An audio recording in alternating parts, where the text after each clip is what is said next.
Good morning. How the devil are you doing this fine day? Hope you're all fit and well. Slight change of plan I need to tell you about. I said yesterday there would be no show on Thursday, but that I would be. Let me try that again. I said yesterday there'd be no show on Thursday, but that I would be back not once but twice on Friday. Yeah, scrap that. I won't be here at all on Friday. I'll be in Italy. I'm not just jetting off for a pre-plant works long weekend of leisure. This is work, I promise you. Although I have to say, in my recent experience in Italy, even work is a pleasure. All of which is to say that I won't be here on Thursday or Friday, but I will be back on Monday for our final pre-plant work show. So you've got me today, you've got me tomorrow, you've got me Monday, and then obviously it is plant work. Now, before we get the show properly on the road, I'd like to ask you to do me a small favour, if you'd be so kind.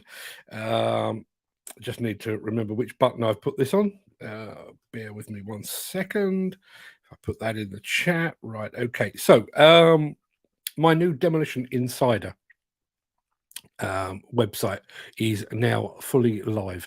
This is where I'm going to be posting all of my longer form articles and quite possibly some video and podcast episodes that I don't want to share with the entire world, just with a select group such as yourselves. I'm going to post a link in the chat. The link hasn't just worked for some reason, so I'll do it a bit later in the show. But can I ask you to go and subscribe? Won't cost you anything, obviously, but it will give you access to some of the stuff that you won't find anywhere else. I'll post the link in just a second and I'll tell you when I've done it. So without further ado, let me roll the intro, post the question of the day, and get this damn show on the road.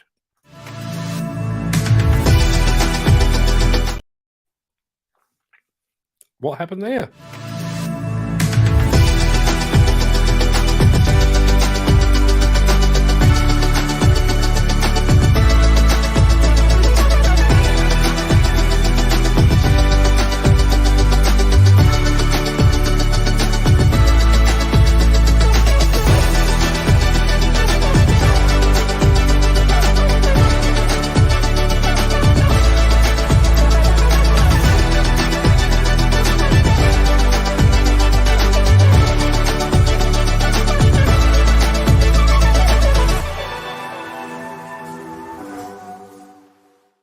The buttons are rebelling against me this morning. You will see in the chat the question of the day from yesterday. What is your favourite sport? That's not for today at all. I'll tell you what it is in just a second. Actually, it is: are you a tea person, a coffee person, or are you not either? Ignore the fact that I've just said the question of the day is about sport, because it really isn't. I'll try and reconfigure that while we're moving along, so ignore that. But are you a tea, coffee, or do you drink something else to get your day started in the morning? All that being said, it is Tuesday the 6th of June. Welcome to the Breakfast Show. I am your host, Mark Anthony. In today's show, we are visiting the past, the present, and the future. So stick around. We're not doing it in that order, just to keep you on your toes. Hyundai unveils its latest 2D machine guidance system. Komatsu provides an update on its proposed lunar mission. Seriously. And we are charting the history of Volvo construction equipment. Plus, we have recreated the Saw movies, but with a bit of a demolition twist. And we'll get to all of that in just a second. But first, let's peer back through the mists of time to see what was happening on this day in history.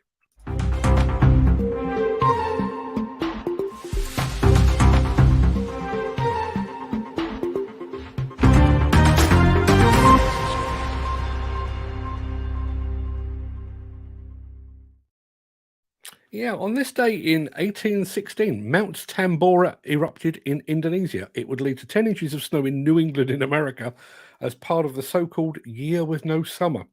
Bit before my time, but apparently that's the case. In 1855, the Young Men's Christian Association, or YMCA, was formed by George Williams. I wonder if he knew the YMCA dance. I wonder if he ever got to do that. Probably not. In 1921, Southwark Bridge, just up the road from where I grew up, was opened in London by George V. In 1944, on this very day, the D-Day landings commenced as part of Operation Overlord. 156,000 Allied troops would land in Normandy. In 1976, The Omen premiered in London, while in 1998, Sex and the City premiered in 1998. Script's gone as badly as the buttons today, and on this day last year, Boris Johnson won a Tory party no confidence vote to remain as UK Prime Minister. They say a week is a long time in politics. A year, it seems, is even longer. Now, before we get to the real meat of the show, let me remind you of the question of the day, and this is going to be right. This is the real question of the day.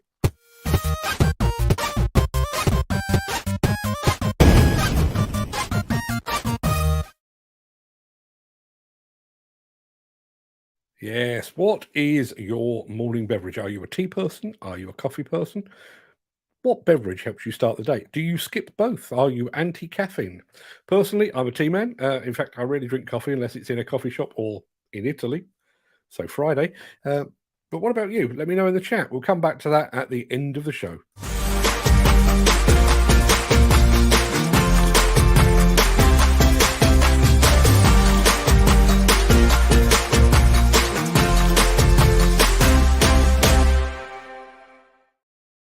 With the rise of construction tech, it seems that every major equipment manufacturer these days has their own machine guidance system.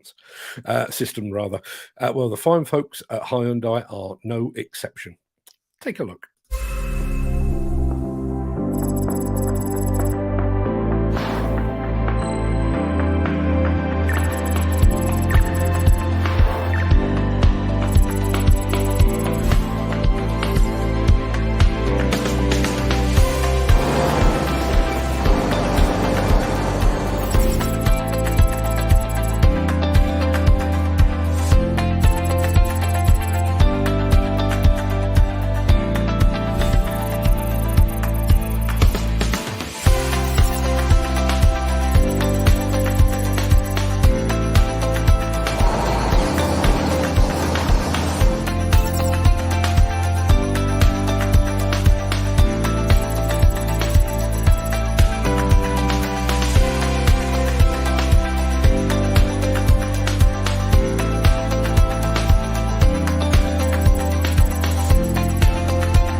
Smart, right? Very smart indeed. I'm not sure if I'm going to have time to actually get past the Hyundai stand at Plant Works, but I should do my very best. I said at the top of the show that today's episode would be all about the past, present, and future. We're not going to do them in that order. So the Hyundai machine guidance systems was the present. We'll come up with the future in just a second. But I do want to hop over into the chat. I don't recall. I'm sure I did do this, but Peter McKenna has pointed out, Mark Anthony, I bet you there won't be a damn featured anywhere in the show. Your words, let's get this damn show on the road. Did I say that? I was clearly frustrated by the buttons and things not working. You don't know. There could, there's not, but there could be a dam in the show. You don't know. Just wonder if I can cook up a dam just to keep you on your toes. Right, let's crack on with a little spot of this, shall we?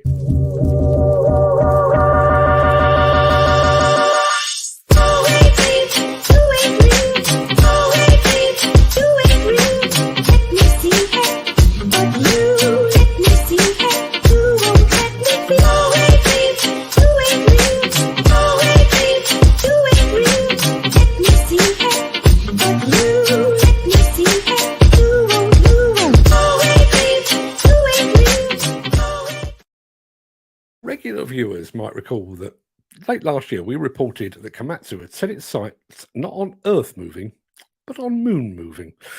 The company had signed up to a group that is studying the notion of construction on the Moon's surface. Any such construction will obviously require construction equipment, and the world's second largest construction equipment manufacturer wants a slice of the lunar action. Now, just to prove that wasn't some elaborate April Fool's prank or the result of some squiffy cigarettes, Komatsu has now provided an update on its bold mission to boldly go where no digger has gone before.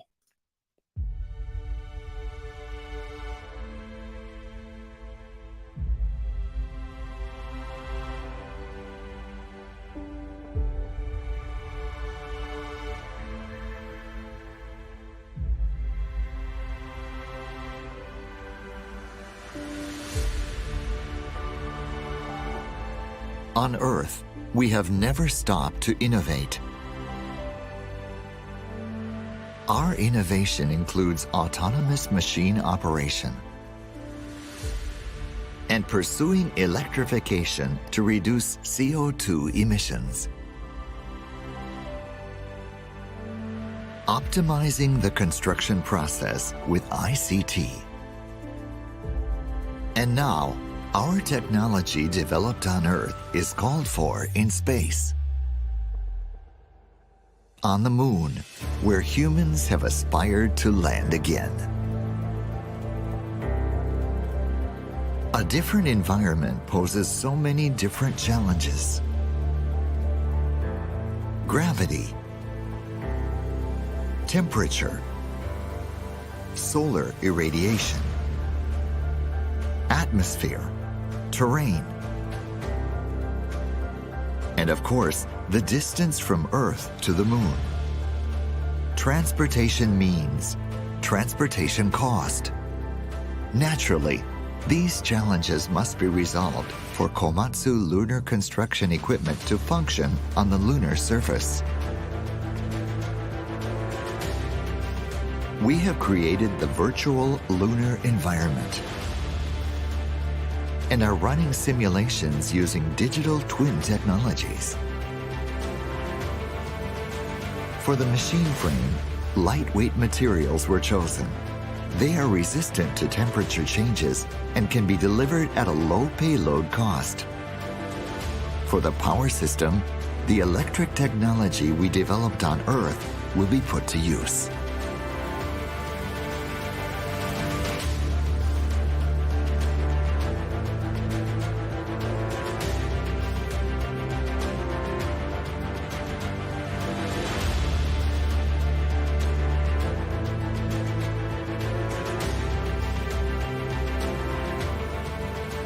For stable maneuver and operation on sandy or rocky stretches, there is a need for a whole new undercarriage mechanism.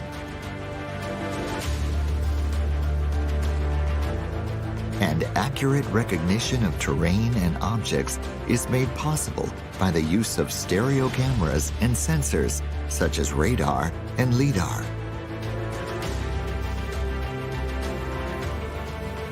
The sensors in the actuator help detect the soil property. Komatsu smart construction solutions are brought to new heights to enable unmanned, fully automatic, and autonomic construction on the Moon. Construction of a moon base. The countdown has already started. Our journey to develop entirely new construction equipment is making progress as we tackle new challenges with our expertise gained on Earth. First to the Moon, and then beyond.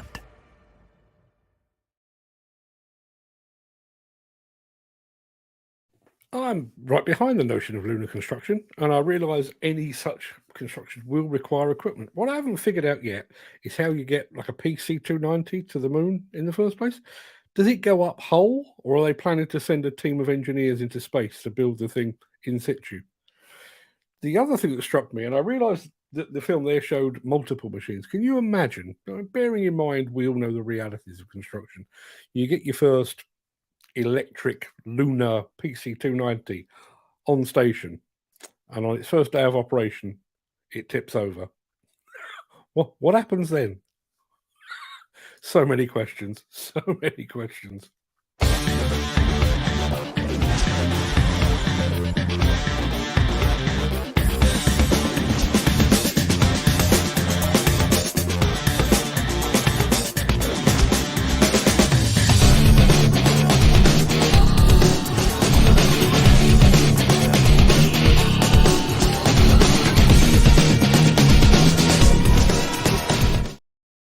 We've done the present and we've done the future. We'll be playing out the end of the show with the latest blast from the past featuring our friends at Volvo. But first, you've all seen the Saw movies, right? Or at least you're aware of them. Well, the film I'm about to show you has a lot more pleasant outcome than the Saw movies themselves, but it does feature one serious Saw.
When we begin to recycle entire sections of buildings, I can see that saw coming in very handy indeed. Just not sure I'd want to be standing particularly close to it. Since the finance bill came into effect in April, the construction industry has seen a surge of fuel thefts.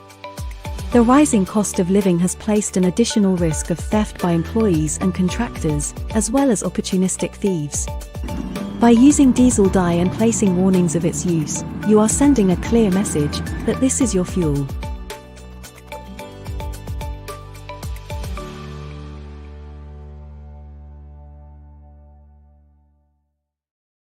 I've mentioned before that our friend Gary Muirhead could probably get himself a sideline writing jokes for Christmas crackers because he's come up with this.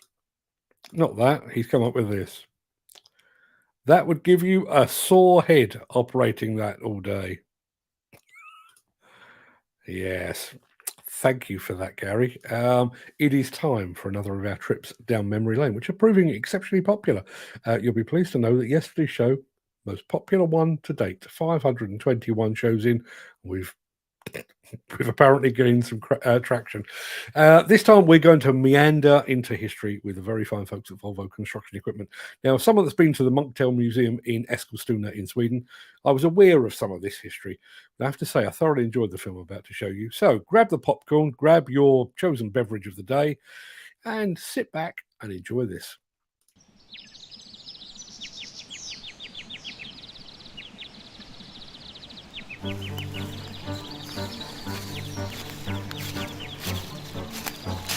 Hi, my name's Philip, or Phil if you like. You know, I've always been fascinated by how mankind has evolved. Since the dawn of time we've been constructing things, you know, turning dirt roads into highways, buildings into cities, and cities into metropolises. Some of the biggest evolutions in the history of mankind have been created with something as tiny as a stone chisel or a sharp piece of wood. But as much as we need these materials to do that, we can't do anything without the use of efficient and productive tools. Making tools has allowed us to develop new insights and new needs, all of which has helped to shape the world that we live in today. And what's even more amazing is the speed in which this development's gone into overdrive over the last couple of centuries. I mean, evolution's been going on for millions of years. So the last couple of 100 years is merely a blink of an eye, that's all. And there's one man that certainly sees that moment. Johan Fefron Munktell. He was born in Sweden at the dawn of the Industrial Revolution. At the age of 27, he moved to a small town called Eskilstuna. Now, Johann was full of initiative, but he also had a great ability to see things in a greater context. Little did he know that his imagination would help to shape the future of the global construction industry. Nor did he ever imagine that one day he'd be making a lot of money. Well, not exactly making money, but he did more or less single-handedly modernize the machinery used for printing portraits on coins. Being the responsible family man that he was, Montel never gave up his day job. He just carried on regardless, designing printing presses, tool machinery, drills. And then in the dynamic innovation at the time, he developed this, the steam locomobile. What a guy, eh? At the same time, two Swedish engineers, John and Carl Bolander, built Sweden's first combustion engine. Now together, Montel and the Bolanders would later go on to set the foundations for one of the biggest and most respected construction manufacturers in the world. Hard to believe, right? This is Sweden's first steam locomotive, vintage 19th century. This is one of Sweden's most popular farm tractors. How amazing is that? Just mind-blowing. It's a beautiful evening in Stockholm, mid-1920s. Two men sit down to discuss a business proposal over a large bowl of freshly cooked crayfish. By morning, Volvo was born. It's true, seriously. When in the 1950s Volvo acquired Bolling and Montel, this then set the stage for one of the most innovative periods in the company's history. For example, by simply turning an ordinary tractor backwards, placing the loader unit over the bigger wheels, the legendary wheel loader was created. Wow, fantastic. And then in the 60s, something even more amazing happened when Volvo introduced the world's first series manufactured articulated hauler, Gravel Charlie. It's just quality second to none. It's incredible how one man's vision can lead to all of this. Thousands of factory workers all over the world working closer together as a team. Great job. And it was all inspired by a technical genius with a passion for development. So, who knows? There might still be hope for me.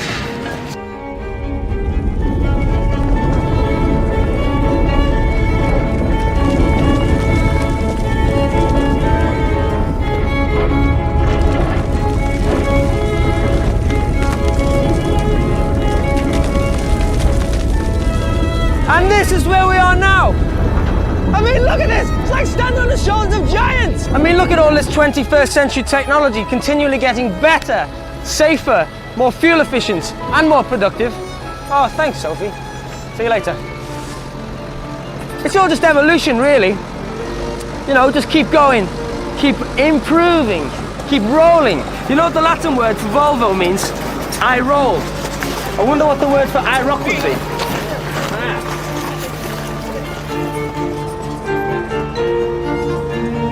In 1985, Volvo made a significant move by entering the North American market. Soon after that, Latin America, and then, with the opening of the European borders, the company made several more important acquisitions. In 1998, Volvo was the first foreign company to invest in Korea.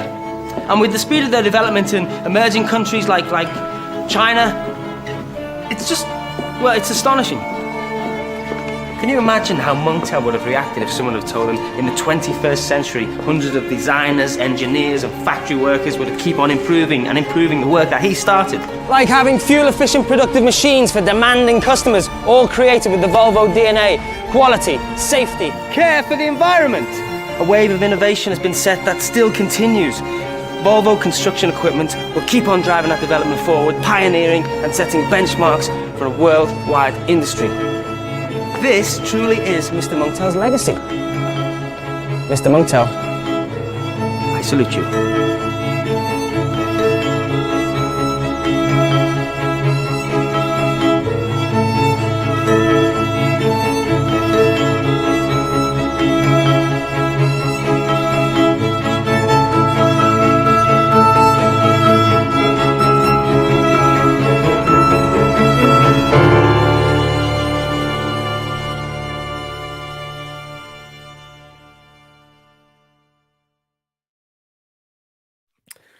Did that presenter remind you of Paul Whitehouse on the Far Show back in the day? Brilliant!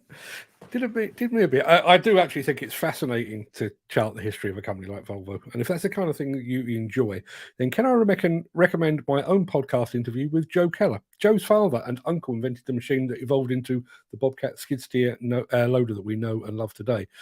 But the story began mucking out turkey crap.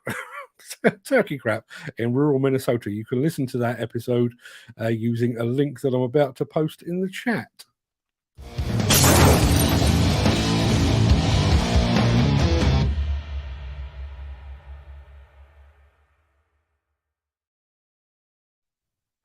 Come to Italy, the call said. We have something exciting to show you. Didn't need asking twice, so I jumped straight onto my phone to find appropriate flights. The most suitable flight actually leaves from Stansted on Thursday, but I've got a meeting in Kent that could run over, so there's no guarantee I could get there in time. So I found an alternative flight with EasyJet that leaves some ungodly hour on Friday. That will mean waking up at 4:30 in the morning, being out of the house by 5, Gatwick 5:30, hardly ideal. But that's only half the story, because there is no EasyJet return flight available until Sunday. And I do have other things to do. So I'm flying out with EasyJet and I'm flying back with Ryanair. And as if flying with Ryanair wasn't bad enough in itself, I'm flying back to an entirely different airport, Stansted. Out at Gatwick, back to Stansted. Now, look, I realise I'm in a very privileged position. Not everyone gets to jet off to Italy at the drop of a hat. I also realise that I'm honoured to be the only journalist to be invited. And I know this is very much a first world problem. But I am basically travelling 2 hours there, 2 hours back to spend roughly 2 hours actually doing the thing that I'm going to do. So 6 hours. And it's going to take me 48 hours to accomplish it. It will involve 2 airlines and 2 different airports. Surely there's an easier way. Anyway, that's my gripe of the day. I'd love to hear yours. What is it that grinds your gears, gets your goat, and generally butters your parsnips? The daily gripe therapy session will return tomorrow, which will be the last show of the week because Kent, Gatwick, Italy. And then I'll be back on Monday for the final pre-plant work show. Looking forward to that, but looking forward to plant works even more. I'm going to wrap up this morning's show. I've noticed a thing. If something goes wrong in this show, it throws me off kilter entirely. One of my buttons went wrong at the very top of the show, and I've been stumbling over my words ever since. I think it's playing on my mind. Ignore me. That pretty much wraps up the main part of this morning's show. I'm going to roll the outro in just a second before leaping. Gazelle-like. The problem with going to plant works is people will be able to see that I don't leap anywhere gazelle-like. I galump around the place, but I'm going to leap gazelle-like over into the chat to see what you're all saying today. If you can't stick around for that, then please stay safe. Look after yourself, your family, your friends, and your colleagues. But if you do have the time and the inclination, I'll see you on the other side of this for the Craic. But here's a final word from our key show sponsor.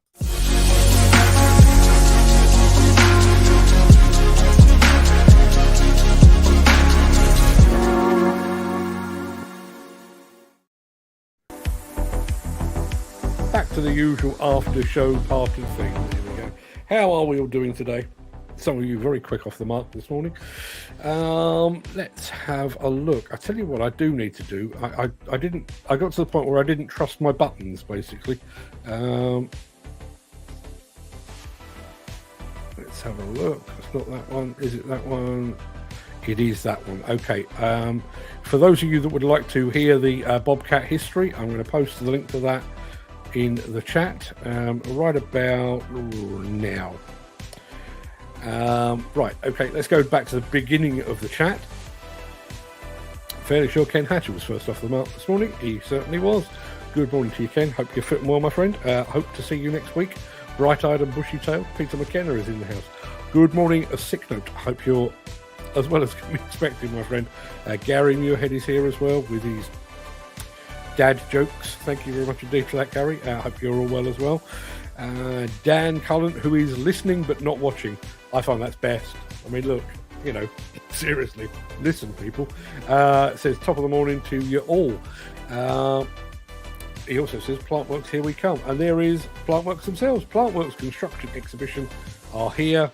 and they are very, very bravely and perhaps unwisely showing a sun emoji. Team Plantworks, do you not know better than that? Do you not know that you're tempting fate with that?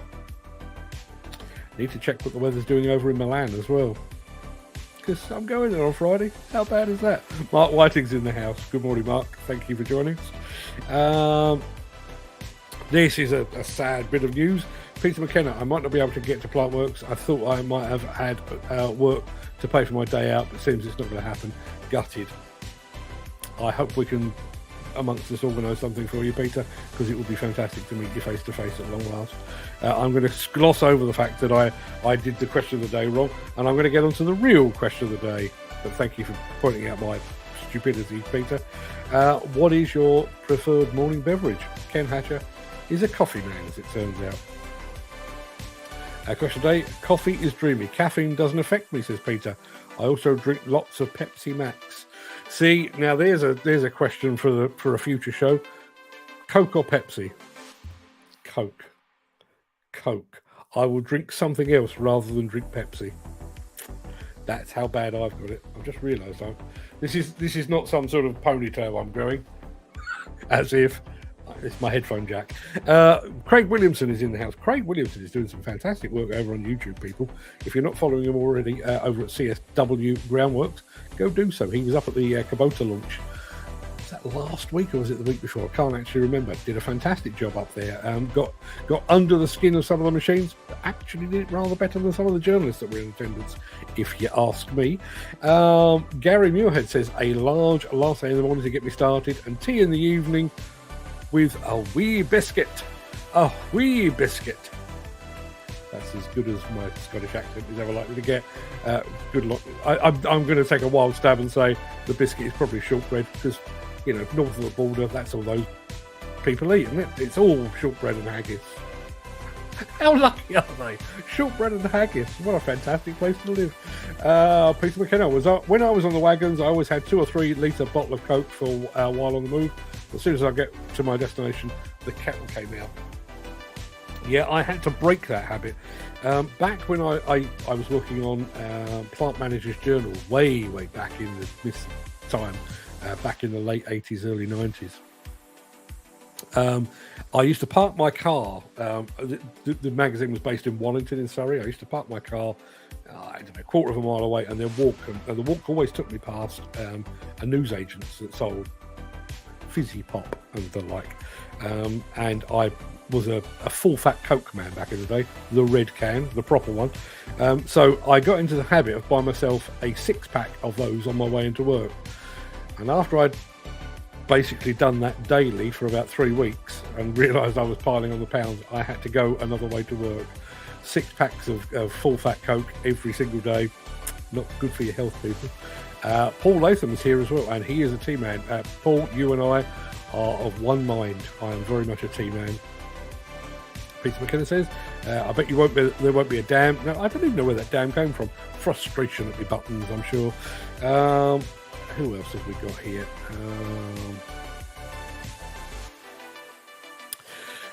Peter McKenna says, I'm learning on an app that's available on Android and iPhone, Earthworks Assistant. It's an amazing app. Can't wait to try it out for real. Anybody else using that? Anybody else using Earthworks Assistant? Can't say I've come across that one, although that's not... I tend to watch... Anything that I tend to do is either watching YouTube videos to make live streams better.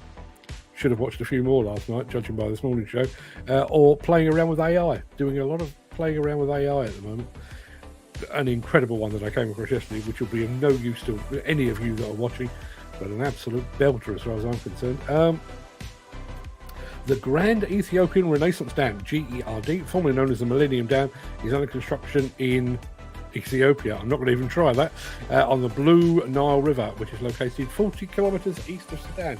Should I tell you about a dam? Should I tell you about a dam? I'm going to tell you about a dam. Back...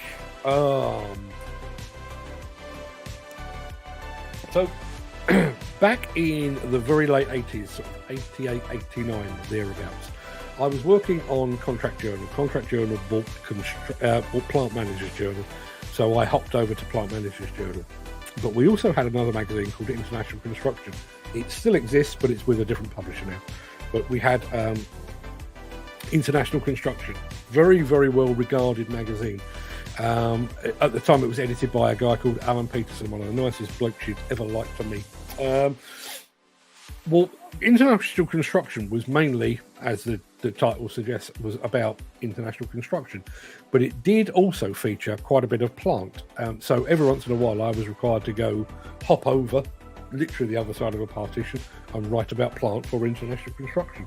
So we had an invite to go and see some Volvo ADTs working on a dam in Morocco. Not a bad gig, I think you'll agree.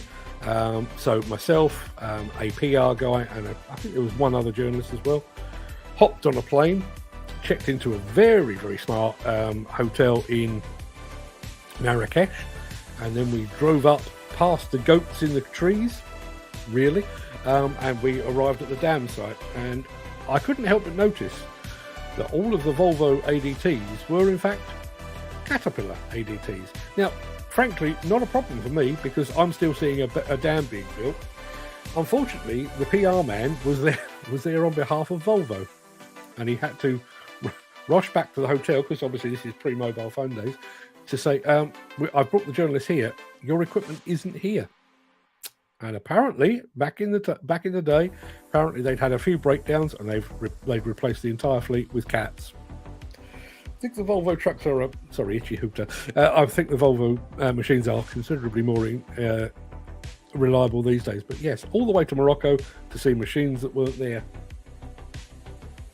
Not the only time that ever happened as well. Not with Volvo. I went to Paris once to see a thing that had left 2 weeks prior. Ken Hasher says, wow, very interesting. Yeah, that is the lunar landing that the mighty Volvo have got planned. Just thinking about that, I mean, as somebody goes on to say, actually controlling a machine from Earth, I realise there is that latency, that lag of 3 seconds between here and the moon because it's a bloody long way away. I understand that, and I guess you'd have to make allowance for that. So my guess is most of it would be autonomous with a degree of remote control. But actually getting the equipment there, how do you do that? Do you send it up whole or partially built and then assemble it? Does it assemble itself? Do you send engineers up? How does the average Komatsu engineer feel about being strapped to several thousand gallons of rocket fuel and sent into space to assemble a PC-2? I don't know why I keep going back to a PC-290. I'm fairly sure they're going to come up with some new equipment rather than just cobbling together something they've got kicking around the factory. But that is quite the challenge, isn't it? Jim Turner's in the house. Morning, Jim. Hope you enjoyed the music on the Saw film because it was chosen with you in mind. Peter McKenna says the Germans are operating construction machines in Australia, so I'm sure they can build a robotic machine for the moon. Absolutely. I mean, I have driven from Birmingham, the one in the UK, not the one in Alabama. I have driven a Cat D10 dozer. I was in Birmingham in the UK, and the dozer itself was in Arizona. Dead doable. I've also operated a Hyundai excavator. I was in Munich, and the machine itself was in Korea. It's doable. All of that is perfectly doable. The moon, though? The moon? And Gary Muirhead clearly not done with the dad jokes of the day. I don't know about moon machines, but I've definitely worked beside space cadets. I remember the first time I heard somebody described as a space cadet. Laughed for hours. Missed out the Germans are operating from Germany using modern remote technology. I think we'd piece that together, Peter. Sorry, only listening today as heck busy. Heck busy. That's pretty much my constant state. Ken Hatcher says, is mad what they can do with an infinite budget. Yeah, but think of the potential rewards.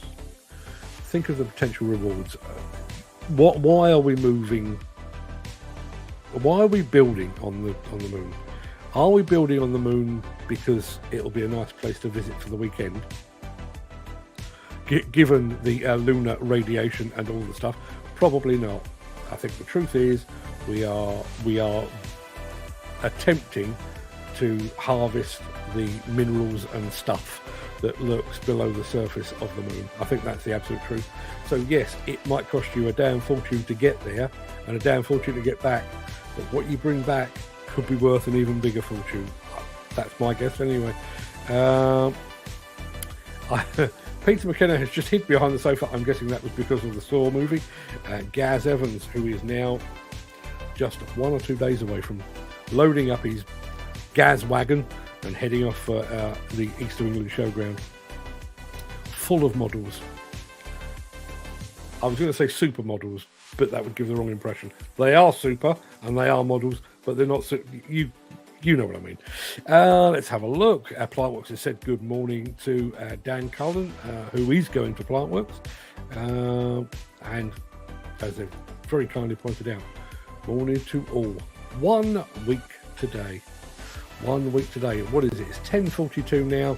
I will probably be, well, at least an hour and a half into my first working day at Plantworks by this time next week.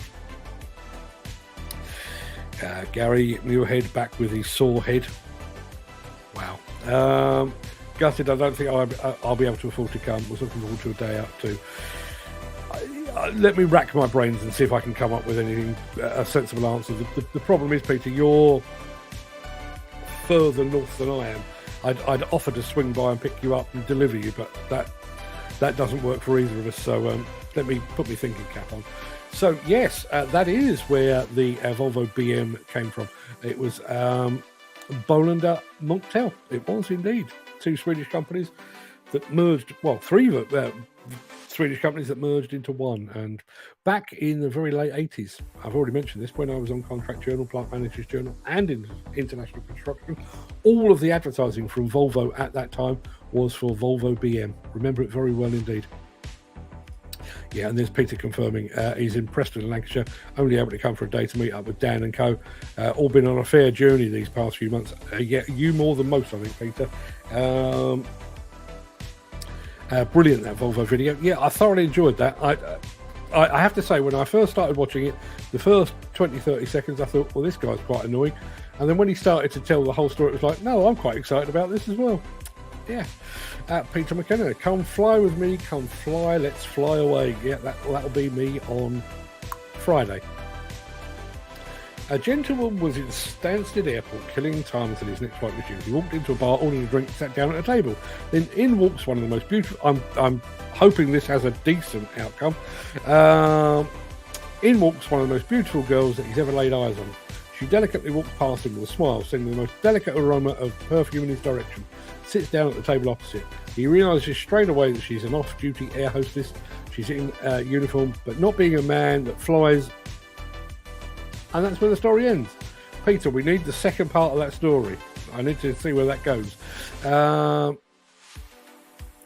If you would like to listen to my extended interview with Joe Keller, whose dad, Lewis, and his uncle, Cyril, built the first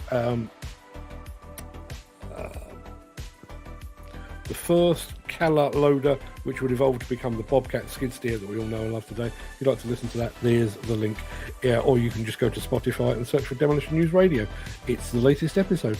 Our friend over on LinkedIn, I'm going to take a wild stab that may be Gary Major. Morning all, tea for me. Yeah, absolutely. Peter McKenna says, can't drink standard Pepsi, it's gross. I totally agree. Coca-Cola over Pepsi for me. I'm still rattled that Pepsi never delivered on the jet. Not sure what that's about. Thank you for the kind words, Mark, says Craig Williams. More than welcome, sir. Speak as you find is my motto here. Will you be going to the early preview of Plantworks on Monday? No, I won't. I was planning to, well, no, that's not true. I was hoping to, but I'm, the problem I have is this is the day job. And there are times when you kind of have to give priority to this. So my plan is I'm going to do the show on Monday, throw my gear in the car, head for the East of England showground, attend the Plantworks Awards that evening, and then do plant works Tuesday, Wednesday, Thursday.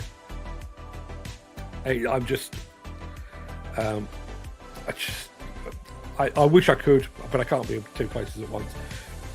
I'm between, Con Expo and Samota, and then off to Italy again in a couple of days, and then plant works. I don't want to miss too many of these shows. We've really, and it's not me, we've really gained some momentum, as I say, in the first 24 hours of yesterday's show. Highest viewing numbers on YouTube to date. It's had higher on Instagram and various other places, but highest YouTube viewing figures to date. And having gained that momentum, I really, really don't want to take my foot off the gas. So no, I'm going to miss the preview day. I'll just have to play catch up when I get there. Will you get paid travel time for working on the moon? That's a good question. Personally, I'd go for the thrill of it all, but yes. The full joke is there. I presume you're going to have to read it. Chat when you post the video. I will have to do that, won't I? Sorry, folks. I'm going to have to run soon. Have a great day. Speak soon. Have a good one, Peter. You haven't seen Pepsi? Where's my jet? Have you, Mark? No. Where's my jet? Don't know what that's all about. Not a clue. We think he should be there to carry you in. Listen, it used to be exactly the same on back when I was on both weekly, more specifically weekly, but on weekly and monthly magazines. There would always be that one invitation that you really wanted. It was something you wanted to go to in a place you really wanted to be, but it was press day or press week and you just couldn't do it.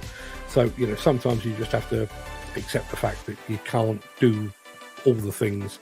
And it is, I'm sure it'd be fantastic, but it is a preview of a show that I'll be at for 3 days. I'm hoping if I run fast, which is unlikely, but if I run fast, I'm hoping I will be able to make up the time. So apologies to the folks at Plantworks Construction Exhibition. Thank you very much indeed for the invite to the preview. I'm just not going to be able to make it, I'm afraid, but I will do my best to make amends in the 3 days that come after it. Is there anything else? Yes, tomorrow night. Tomorrow being Wednesday. I just had to check. Tomorrow is Wednesday. Tomorrow on Wednesday, 7 p.m. we are going to premiere our exclusive interview with the new NFDC president, John Lynch. It's not going to be live. The thing is already recorded, although it's going to go out live. So you can catch that on YouTube, on Facebook. YouTube and Facebook. I will post it on LinkedIn, although it won't play there because it's nearly an hour long, so that'll be too long. But easiest way to watch it is, if you're interested, is to just go to demolitionnews.com. I'm going to post it at the top of the page, and I'm going to make it stay there for a couple of days because I think a lot of people are going to want to see it. It does take in all things CMA related. John Lynch, I was going to say very kindly, I don't think he really had a choice, but I said I am going to talk about the CMA and the fallout thereof, and he said, that's what I expect you to do. You're a journalist. Do your thing. And I am an NFDC president, and I'll do my thing. So, there's a huge amount that we don't agree on. There's a huge amount we do agree on. And I have to say, I had a lot of respect for John going in. I have even more respect for him coming out. So, if you fancy a bit of that, that'll be 7 p.m. tomorrow. I'm here tomorrow morning. And obviously that show will be on Wednesday, and then it'll be Thursday without me, Friday without me, because I'm in Kent, and then in Italy, and then I'll be back on Monday to deliver the final pre-Plant Works show. And just to make amends with the fine folks at Plant Works, I will mention it a lot. I'll mention the show a lot just to make up for the fact that I'm not going to be at the preview, and then I'm off to the show, and then I won't be back until the following Friday. I'm planning to do some live stuff from the show, assuming we have a decent enough Wi-Fi connection. I'm all kitted out to do so, but watch this space and I'll let you know how we're getting on. Sorry, not involved today. Trying to get site tidy before a lorry comes to move machine. Not a problem at all, Dan. I fully understand. We were just talking about the pressures of work. My pressures are slightly different to yours, but all works out the same. I've just posted said joke in the WhatsApp group, and I'm going to go and take a look at that in just a moment. And although I'm just about to bring the show to a close, we do have a WhatsApp group. If you would like to be a part of that, you can join it using the link that I've just posted in the chat. And then you can see Peter's entire joke. I hope it has a clean end. Well, off air, I don't give a stuff it's got a clean or a not so clean ending. But on air, obviously, need to be careful. I haven't been caught out yet. 522 shows. I've not had anyone catch me out with anything rude or untoward yet. I've not had an online stalker. I've had one in the past, but you would have thought I would have been an easy target for this sort of thing on this show. Not had one. I think we're all friends together on this show, and that is part of the community that we've built, which I'm absolutely delighted about. Right, people, I need to go and make ready for Thursday, because I'm going to get that planned first. Friday, I'm going to be in the hands of somebody else. I'm just basically going to arrive and be told what to do. That'll be nice and easy. I'm better at that kind of thing, but I am the presenter. What am I? I'm kind of a lecturer on Thursday. I mean, I know I talk a lot here, but this is quite different because it's going to be talking quite specifically, and it's me for about 90 minutes. Can you imagine 90 minutes of this? Good God, do they realise what they've signed up for? Right, people, that's 52 minutes, nearly 53 minutes. That's enough of anyone's time. So go. If you are a tea person, enjoy your tea. If you're a coffee person, enjoy your coffee. If you are a Coke or a Pepsi person, if you're a Pepsi person, what the hell are you thinking about? If you're a Coke person, have one of those and consider me while you're doing so. I'll be back again tomorrow for the final show of this week. Until then, everybody, have a fantastic day, and I'll see you all again very, very soon. All the best.